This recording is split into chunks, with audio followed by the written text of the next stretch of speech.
Hello everyone, and welcome to Galaxy 89 Cars. Today, I'm bringing you an exterior and interior overview of this Lamborghini Aventador Superveloce Jota Roadster, or SVJ Roadster for short.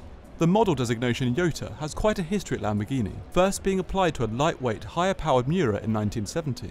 But where does the term come from? In the FIA, cars must meet certain standards set out in Category J of their criteria in order to be eligible to be categorized and used as race cars. Lamborghini therefore used the term Jota against their highest performing vehicles as recognition of their race car-like attributes. Limited to just 800 units, it is powered by the same rear-mounted 6.5-litre naturally aspirated V12, now producing 759 brake horsepower and 720 Nm of torque. This is good for a 2.9 second 0 to 62 mph time and a top speed of 218 mph. It is finished here in Oreo Ellis metallic paint and comes with these 20-inch front and 21-inch rear Lyrion forged and center-locking alloys. As the SVJ comes with Lamborghini's ALA Active Aero system, at the front we find this extended front splitter and integrated air intakes with side canards.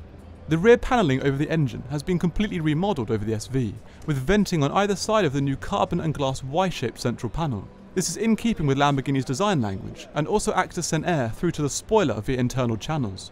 On either side of this, we find the same air intake vents as the Aventador S. Behind, we are greeted by the new active ALA spoiler that has channels inside that can independently open and close on either side for enhanced straight-line speed and cornering dynamics. Moving down, the iconic lower quad and then tri-exhaust from the standard Aventador line have been changed for this system that's reminiscent of the Hurricane Performante. It's lighter, and as it's higher up, it enables exhaust gases to exit quicker.